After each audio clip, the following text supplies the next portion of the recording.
his servants, the prophets. He speaks through the ministry of the prophets, and he has been speaking unto us. I mean, speaking through us to all the people of the earth, man. Just like it tells you in Matthew 24 that then shall this gospel be preached all throughout the earth. Then the end shall come. You know, and we see that's right. All the things that we have been speaking is coming to pass because the Most High hasn't spoken in vain, man. The Most High he has had us out there doing His work, and it's with a purpose, man. We're not just doing this just to go through the motions and doing it just to be doing it, man. We're doing it because this is the purpose of the Most High for His word to go. So when He brings these prophecies to pass, people can be like, oh shit, they've been saying this for all these years. They've been saying all this, man. You see. Because it's not in vain, man. We're not doing this just to be doing it, man. We're doing it so the will of the Heavenly Father can be fulfilled. And when the people see it, like, oh shit, the man of the Lord was saying all this time. You know? Yep.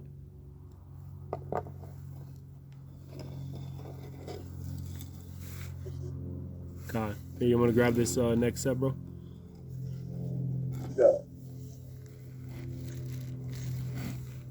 God, this is Matthew 25 and going back on verse 26. His Lord answered and said unto him, Thou wicked and slothful servant, thou knowest that I reap where I sowed not, and gathered where I have not strawed. You know, and that shows you that, you know, it's that that slothful, that sluggard demon, you know, that's being addressed right here, man, because, you know, he's referring to him as a sloth. You know, like we were saying earlier, man, Jake likes to procrastinate until the last minute, you know, doing the bare minimum to get by, you know, but you know, what is he saying, man? That you knew the austerity of the Heavenly Father. All right, if one of you brothers want to grab Hebrews 10 and 31, all right, you knew the wrath of Yahweh by Hashem Yahushua, man. Look at all these stories that are just horrendous throughout these scriptures, man. You know, all these examples of what happens when you don't listen. And the thing is, he said that knowing that the Lord is an austere man, and you still didn't do the work. Mm-hmm. So you really wasn't that serious because you knew if you knew Yahweh Bashim Yahweh was an austere man, you would do everything in your power to flip the coin that you have to give him as much as you possibly can, right? God. So he said that, well, I took your time to put in touch with you were austere man. That show you didn't have no fear. You ain't want to do the work. Yep. God. I got the Hebrews for you, though. God. Oh, okay. Hebrews 10 and 31. It is a fearful thing to fall into the hands of the living power. God. It's a fearful thing to fall into the hands of the living power, man. And, you know, even before that, you know, he goes into explaining how, you know, Moses actually go ahead and go up, you know, like, you know, a good few verses where he's talking about, you know, those that, you know, perished, you know, in Moses' law, you know, they perished with one or two witnesses. Hebrews 10 and 28. He that defies Moses' law died without mercy on the two or three witnesses. God, so, you know, you would die without mercy, man. You would get stoned. You know, there's particular laws where it even talks about, you know, if you have you know, an Israelite who's your own child who's going off, then, you know, there's a law on how to deal with that, you know, and it ends with, if they don't change it, it ends with them being stoned, man. And that's heavy. Well, you can go to even something right than that. The dude who was stoned for picking up a stick on a Sabbath. God. He picked up a stick and was killed. You see? No mercy, man. God. Yep. That's how the Most High was leading. God, serious. Come on, man. Verse 29. Of how much so it comes shall be thought worthy who have trodden underfoot the Most High. Right. And have the blood of the covenant wherewith he is sanctified an unholy thing. And have done fight unto the Spirit of grace. So now, you know, being called back into this truth, because really the whole nation of Israel was deserving of death, but you being called back into this truth, you're despising the spirit of grace. You're despising the moment of grace in which we had, you know, and you're trampling underfoot what Yahweh Shai had done, man. You know, that's what this man did in this parable. He knew the austerity of Yahweh Ba'ashem Yahushai, and yet he was like, you know what, fuck it. I'm gonna still bury this in the earth, and I'm just gonna go bullshit with everybody else and then when judgment comes, I'm going to pull it back out of the earth and just tell him, just try to find some kind of mercy. Really, at the end of the day, like the brother said, he didn't even think he was going to come back, probably. God, we gonna pull it out of the dirt. Yep. No, man. No, man. No. Let me bring out a set right away, Og. Con, go ahead, brother. This is on Luke chapter 6, verse 45. A good man out of the good treasure of his heart bringeth forth that which is good, and an evil man out of the evil treasure of his heart bringeth forth that which is evil. For of the abundance of the heart his mouth speaketh. Verse 46. And why ye call me Yahweh, Yahweh, and do not the things which I say? I was Just going into that, it's like, you can't sit there and try to, put it on the front and try to act like you're searching them, but you're not searching them. Mm-hmm. Yep. Yeah, I was like, we're reading I was reading to my kids, the story of Saul. And because I've been going over, the next thing that I'm going over with them is, just little things like the story of King David, the story of Saul, Samuel, and but we're reading the story of Saul, and it was kind of funny because it's been a minute since I read that story, and because you see how Saul clearly goes off, and Samuel's confronting him about it, and he's over here just completely disregarding it and trying to point the finger at everybody else, man. At first, it's this guy's problem, then it's the people made him do it. I was keeping the shit. God. The sacrifice. The Most High intended to do that. Yeah. He said, give everything. Everything moving, he said, put the bill. Mm-hmm. I got a precept. I got a precept real quick. Well, you got some more on that, I know? No. All right, let's go ahead to Matthew 22:1. And Yahweh God answered and spake unto them again by parables and said, the kingdom of heaven, come on, man. The kingdom of heaven is like unto a certain king which made a marriage for his son, and sent forth his servants to call them that were bidden to the wedding, and they would not come. Again, he sent forth other servants, saying, tell them which are bidden, behold, I have prepared my dinner, my oxen and my fatlings are killed, and all things are ready. Come unto the marriage. But they made like other people, and took their ways, one to his farm and other to his merchandise. And the remnant took his servants, and entreated them spitefully, and slew them. But when the king heard it, he was wroth, and sent forth his army, and destroyed those murderers, and burned up their city. Then said he to his servants, the wedding is ready, but they which were bidden were not worthy. Yep, being the Go ye therefore, God. and as many as you shall find bid to the marriage. You see that? That's what Most High said to do. Go ye therefore to the highways, and as many as you find bid to the marriage. That's what we have been doing out there on the highways and byways, man. That's what the Most High commanded us to do. God. Verse 10. God. So those servants went up into the houses and gathered together as many as they found, both bad and good. And the wedding was furnished with guests. And when the king came to see the guests, he saw there was a man which had not on the wedding garment. He said, put them in heaven, not having a wedding garment. And he was speechless.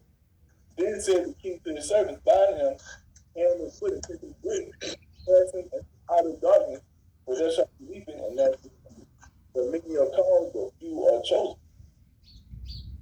So knowing and understanding that many are called, but few are chosen, when you be doing everything that's in your power to do to make your calling and election sure, man. Mm-hmm. You see? Yep. Yeah, because he went out. He said, "What? Get all of them that are good and bad." Yep. So then that's when the sifting process begins. All of us been called. That don't mean that we're. That's why Yahweh Shai said, "Call none good, but the Father which is in heaven." Yep. We still fighting. We don't even know we're gonna make it. Yep. We hope that we're gonna make it. Yep. Just like Yahweh Shai was still fighting. He wasn't yet received in glory yet. at that time. Yeah. And that's what it's all about. Continue to push it and hope and have faith in how about Shah that we will be saved, man. You see, we ain't gonna just give up before shit even get real. That make no sense. Yeah, and that's what Job's woman was trying to get him to do. Before shit even get real, you give up and you just stop. You know what, man? I can't run no more. Fuck all that, man. Mm-hmm. Knowing what's coming to this thing, you gonna stop in the middle of the race. You know what I'm saying? And just walk off the track. Shit. I'm gonna enjoy my last 5 minutes over here. I'm hauling ass. I'm trying to get to the end of this thing, man. You know, especially how we all know, man. We just feel that spirit of pushing it and going harder to how about you outside. I mean, as much as we possibly can now, because we see this thing is being shut down. You know, it's being shut down, man, right before our eyes. God. I got some guy. Are you still going, Ak? You got it. All right, this is Matthew 13, and I'm gonna start at 19. But it gives you the different examples of the parable of the sower, and the sower just means someone who plants seeds. Verse 19 it says, when anyone heareth the word of the kingdom and understandeth it not, then cometh the wicked one and catcheth away that which was sown in his heart. This is he which received the seed by the wayside. And the wayside, that just means like the side of the road, the edge of the road.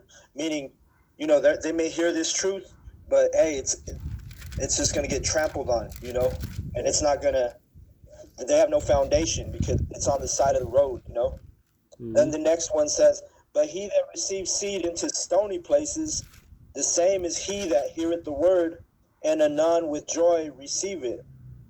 So he's got the same weak foundation, Yeah, the stony places. Just a little bit stronger, because this guy received it. God, he received it, but he didn't do nothing with it, Yep. Then the next example is verse 21.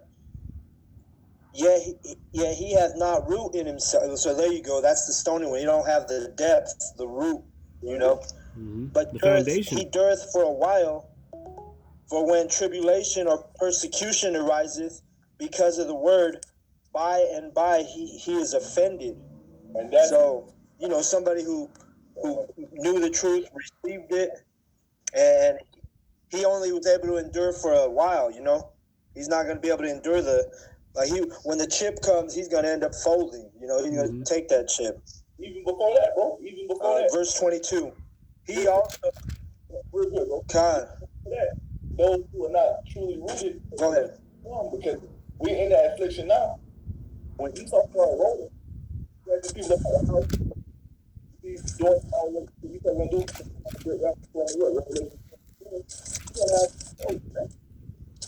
You won't have a good because they truly don't believe, man. That's what we've been because if you truly believe the Most High, if you are able to do the work, So when all hell breaks loose, you don't fold in that day, man, because you really don't have faith. God. You really don't have that faith, man.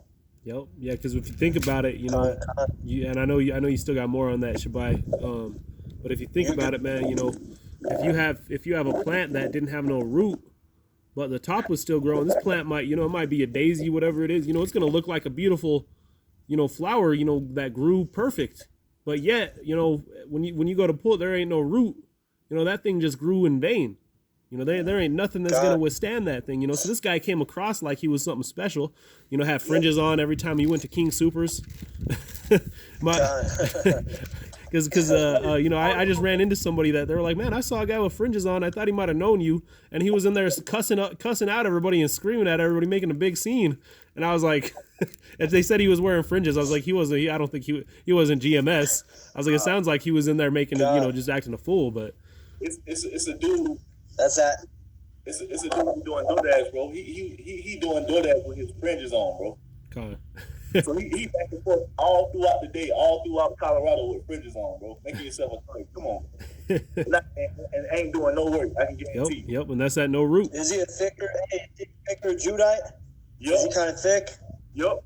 Yeah, I think I've seen that brother. Where and then on the side of his car, he got the image of Caesar Borgia and the image of Yahweh Shah on the side of his car. Bro, riding around Colorado with that shit on the car. Does he have like a big medallion? Was he wearing a big medallion or something? A big, like, I forgot what, a lion? He got shades on. So I think he probably has you cake. God, I think I've seen that brother. I seen that motherfucker. I was like, what the fuck? I'm about to call him like, hey, bro, what you speaking at? I'm like, you know what? I'm going to leave the A. Yeah, he would have came back and, you don't gotta speak. You don't. He would have been trying to fight you.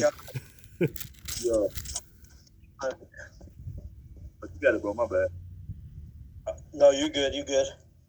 Okay, so this is the third example, and this is verse 22. It says, he also that receives seed among the thorns is he that heareth the word, and the care of this world and the deceitfulness of riches choke the word, and he becometh unfruitful. Hey. So this is somebody who just has all the distractions of the world, and hey, those are those thorns choking you up. You don't have that you don't have that foundation right.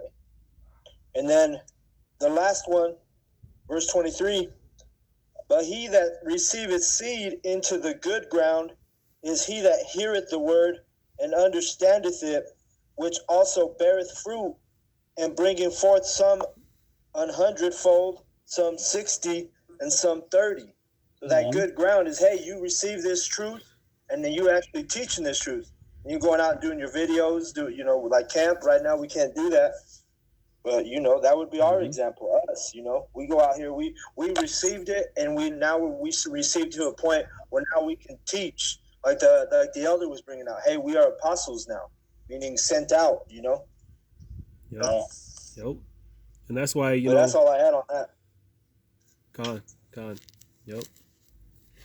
Here, I'll go ahead and grab this real quick. This is 1 Corinthians 9:24. It says, know ye not that they which run a race run all, but one receiveth the prize. So just like the brother said, you got to be running your ass off, man. You got to think of this, even though we know there's 144 tickets at the end of this race, you got to be looking at it like just one is going to receive it. That means, you're looking at the person next to you, you're running even harder, man. And good as I was when I was in the military, so you do these 2-mile runs, and you will pace yourself. Steady pace. When you back to that turnaround, you start getting to the end of that 2 miles, you start seeing the finish line creep closer and closer. Then you start picking up the pace. Start going a little bit faster. Then the closer you get, you start going even faster. And that's the time we're in right now, man. Where we running now. The line is so close. That's that running that race, man. We should try to do like one video a day nowadays, Yeah, we should strive for that, Yep. Lord willing. God. Yeah, that's what the apostle was saying, man. He was like, you brothers should be doing, like 3 videos a day now. when it cut down to the point to where brothers who have so-called essential jobs now, when that shit is shut down, and we ain't gonna have time on our hands to do the work. Yeah, we ain't gonna have phones and things at work, man. So at that point, that's when, brother, it's just gonna be you and your Bible and your faith, man. Yep. And that goes into what, man? We not doing this for. Matter of fact, let me get that real quick. Now I'll just finish this verse while you're grabbing that out. It says, "So run that ye may obtain." So run your ass off that you might be the one to obtain that one prize. Yup. Because at the end of the day,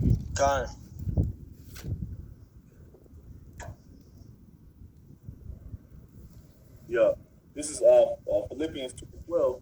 Wherefore, my beloved, as ye have always obeyed, not always in my presence only, but now much more in my work out your own salvation with fear and trembling. We can do this for the next week. That's the thing. You're not doing this for nobody except for yourself. Your own salvation belongs unto you. You are trying to basically trying to please somebody else. You're not gonna last long in this thing, man. You see? At the end of the day, we love one another. We here to hold each other up. But at the end of the day, you got to do what's necessary for your salvation, man. Yeah, you got to realize, man, that we might not even be able to save ourselves. Exactly. You know, We can't. Yeah, you can't jump into this. I'm gonna save this brother. I'm gonna save this. Right. I'm gonna save my grandma. Yeah, you got to do. You doing this for yourself, man. You see, but in doing that, you still are a part of a body. You see, we're still a part of the body. We still are there for each other. All you can do is bring up the scriptures and exhort a brother, bring up the scriptures to rebuke a brother, admonish a brother. But after that, you can't do nothing else. Mm-hmm. So you're not doing this for somebody else, except for Yahweh Shah. You doing this to please the Father, man. You doing this to please Yahweh Shah. We're not doing this to please no man. And that's how it has to be. We're not man pleasers, man. Every in GMS we're working on our own salvation and fear and filling. So when the Most High put the Spirit on the apostle's heart to do the 3 videos a week, that was part of it. You see, to see how much we really wanted it, man. Because 3 videos a week ain't nothing. That's a part of working out your own salvation with fear and trembling, man. You know? Con. Can I bring out a couple sets? Go ahead, brother. This is Sirach chapter 7.